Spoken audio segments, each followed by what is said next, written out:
आज देखो हम अपना एक नेक्स्ट टॉपिक जो कि हमारा समिट्स जो न्यूज़ में रहती हैं, बेसिकली इंटरनेशनल रिलेशन वाले जो पार्ट से क्वेश्चन आ रहे हैं यूपीएससी में, तो थोड़ा उसको समझते हैं। अभी देखो रिसेंटली हमारे नरेंद्र मोदी जी आसियान समिट 2023 में पार्टिसिपेट किया उन्होंने।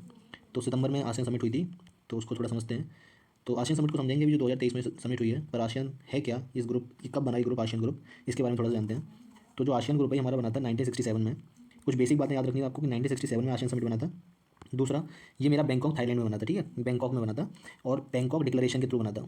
यूपीएससी अगर स्टेटमेंट में क्वेश्चन देगा तो यहाँ से एक क्वेश्चन तो यहाँ से यही बनाएगा कि स्टैब्लिश हुआ था 1967 में, ठीक है, आशिया ये स्टैब्लिश हुआ था 1967 में बैंकॉक डिक्लेरेशन के थ्रू। तो यहाँ से एक पॉइंट उठाएगा यूपीएससी। जब ये बना था तो इसके फाउंडिंग नेशन ये थे मेरे, ठीक है, 5। तो 5 नेशन इसके फाउंडिंग नेशन थे। तो ये ऐसे याद रखना है, इसे IMP ST, ठीक है, IMP ST, इस तरीके से इसे याद रख सकते हो तुम। तो ये 5 नेशन मेरे इंडोनेशिया, मलेशिया, थाईलैंड। तो Indonesia, Malaysia, Philippines, Singapore, Thailand, ये 5 नेशन इसके फाउंडिंग नेशन थे जब आसियान बना था। आसियान बनने से पहले एक और एसोसिएशन था जो इसका प्रीसीडिंग ऑर्गेनाइजेशन थे, उसका नाम था association of south east Asia, ASA। तो ये ऐसा बोल सकते हैं हम कि जो प्रेसिडिंग मतलब आसियान के स्टैब्लिश होने से पहले एक ऑर्गेनाइजेशन थी, उसका नाम था association of south east Asia. इस एसोसिएशन में मेरे थाईलैंड था, ठीक है, थाईलैंड, फिलीपींस और मलेशिया, ये 3 कंट्री थी मेरी association of south east Asia. तो हम ये बोल सकते हैं कि यही एसोसिएशन बाद में बड़ा हो गया, इसमें 5 मेंबर हुए, इसका नाम चेंज हो गया, आसियान हो गया। अब इसमें जो है बेसिकली आज के समय 10 मेंबर हैं, धीरे धीरे इसमें ज्वाइन कर लिया गया, कुछ और कंट्रीज ने इसको ज्वाइन किया। तो जो मेरी साउथ ईस्ट एशिया की कंट्री हैं, जो साउथ ईस्ट एशिया तुमने देखा है ना, जैसे अगर तुम इंडिया की बात करो, जैसे ये इंडिया है तो इंडिया के इधर हमारा इंडोनेशिया पड़ता है, ठीक है ना, इंडोनेशिया इधर, मलेशिया में मलेशिया, सिंगापुर और ब्रुनोई, फिलीपींस। तो ये कंट्री जो मेरी साउथ ईस्ट एशियन कंट्रीज़ हैं, इन कंट्रीज़ ने, ये सारी कंट्रीज़ मेरी आसियान की पार्ट है, ठीक है, साउथ ईस्ट एशियन कंट्रीज़। तो कौन कौन सी हैं? Brunei, Vietnam, Laos, Myanmar, Cambodia, ठीक है। तो ये मेरी 5 कंट्रीज और थी, उन्होंने ज्वाइन कर लिया। कुछ कंट्रीज जिनका ऑब्जर्वर स्टेटस है इसमें, तो ताइमूर लेस्ते और पपुआ न्यू गुनिया। पपुआ न्यू गुनिया भी तुमने देखा होगा, इस साल न्यूज़ में है, क्योंकि वहाँ पर हमारे नरेंद्र मोदी जी गए थे विजिट करने। इसको भी हम अलग एक सेपरेट क्लास में समझेंगे। इसका जो हेडक्वार्टर है आसियान का, वो जकार्ता में है। बना ये बैंकॉक डिक्लेरेशन के थ्रू था, बैंकॉक डिक्लेरेशन के थ्रू बना था। पर इसका हेडक्वार्टर कहाँ पे? जकार्ता, इंडोनेशिया में, ठीक है। इसका हेडक्वार्टर कहाँ पे? जकार्ता, इंडोनेशिया में। नेक्स्ट आगे चलते हैं।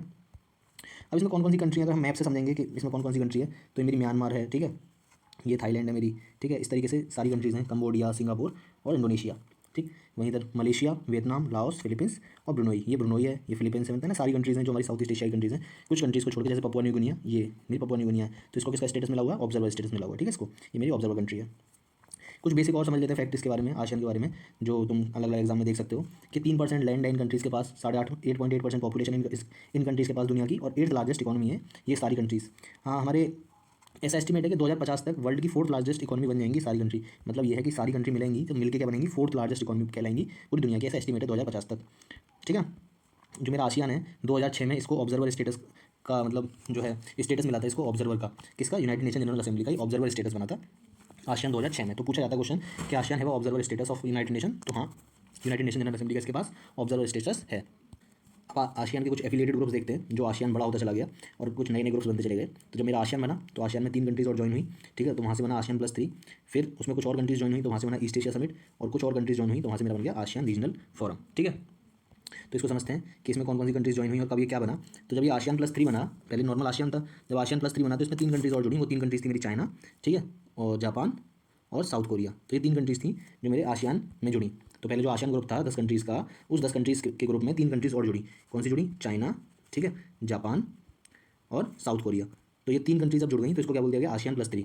अच्छा, फिर जब इन आसियान ग्रुप में ही इन 3 कंट्रीज़ के अलावा कुछ और कंट्रीज़ भी जुड़ी, तो उसके बाद इसको क्या बोला गया? East Asia summit. क्या बोला गया? East Asia summit. तो कौन कौन सी और कंट्रीज जुड़ी इसमें?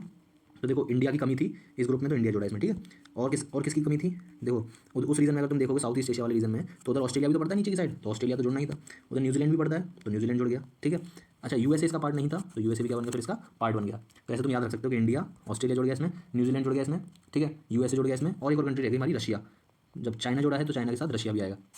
तो ये कुछ कंट्रीज़ हैं जो इसकी बाद में पार्ट बन गई मेरे आसियान +3 के बाद। कुछ और कंट्रीज जैसे इंडिया 1, ऑस्ट्रेलिया 2, न्यूजीलैंड 3, यूएसए 4 और रशिया 5, ये 5 कंट्रीज और जुड़ी मेरे आसियान में ही। तो मेरा क्या कहलाया? वो ईस्ट एशिया समिट। तो ये अलग अलग समिट है। देखो, ये अलग, ये आसियान ग्रुप एक अलग ग्रुप है, इसकी अलग मीटिंग होती है। एशियन +3 ये अलग ग्रुप है, इसकी अलग मीटिंग होती है। ईस्ट एशिया समिट ये अलग ग्रुप है, इसकी अलग मीटिंग होती है। और एशियन रीजनल फोरम ये अलग ग्रुप है। पर ये बने कैसे, हम ये बस ये समझ रहे हैं कि कैसे कैसे जो आसियान के ही कंट्रीज थी उनमें 3 कंट्रीज और जुड़ गई, तो आसियान +3 बन गया। फिर 5 कंट्रीज और जुड़ गई उसमें, तो ईस्ट एशिया समिट बन गया वो। तो मैप से भी समझ सकते हो, ठीक है। जो मेरा ईस्ट एशिया समिट वाली कंट्रीज़ हैं, ईस्ट एशिया समिट वाली कंट्रीज़, तो उसमें देखो इंडिया है, ठीक है, और अभी हमने समझ लिया ऑस्ट्रेलिया है, न्यूजीलैंड है, इंडिया है, ऑस्ट्रेलिया, न्यूजीलैंड, रशिया और यूएसए, ये कंट्रीज जुड़ी, तो क्या बन गया? ईस्ट एशिया समिट बन गया। अब देखो, अब नेक्स्ट है मेरा इंडिया आसियान समिट। ये जो है हर साल होती है इंडिया आसियान समिट। इसे कहीं आसियान इंडिया समिट लिखा मिल जाएगा आपको, कहीं इंडिया आसियान समिट, तो कंफ्यूज मत हो जाना कि भैया आगे कुछ और नाम है क्या। तो इंडिया आसियान समिट, ये 20th आसियान इंडिया समिट जो हुई है जकार्ता में, इस बार मीटिंग हुई है, ठीक है। 20 में जो मेरी इंडिया आसियान की समिट हुई है, कहाँ पे हुई है, जकार्ता में हुई है। कहाँ पे हुई है, जकार्ता में हुई है। देखो अभी मैंने न्यूज़ देखी थी कि हमारे नरेंद्र मोदी जी कहाँ गए थे, तो नरेंद्र मोदी जी गए थे इसी समिट में, ठीक है, जो हमारी 20th समिट हुई है जकार्ता में। तो इसको थोड़ा समझ लें। तो ये कब बना था, ये मेरा 1992 में सेक्टोरल डायलॉग के फॉर्म में स्टार्ट हुआ था, और मेरे 1992 में बिगनिंग हुई थी इंडिया आसियान समिट की पार्टनरशिप की, और इंडिया की लुक ईस्ट पॉलिसी की। अब इंडिया ने अपनी पॉलिसी को चेंज कर दिया, लुक ईस्ट पॉलिसी की जगह इंडिया का कहता है नाउ एक्ट ईस्ट पॉलिसी। 1996 में फुल डायलॉग पार्टनरशिप स्टार्ट हो गई थी इंडिया की आसियान कंट्रीज़ के साथ। तो ये क्या है, एक डायलॉग पार्टनरशिप है इंडिया की आसियान कंट्रीज़ के साथ। और 2002 में समिट लेवल पार्टनरशिप स्टार्ट हो गई थी इंडिया की आसियान कंट्रीज़ के साथ, और पहली समिट बनी थी मेरी 2002 में, कंबोडिया में हुई थी पहली समिट, ठीक है।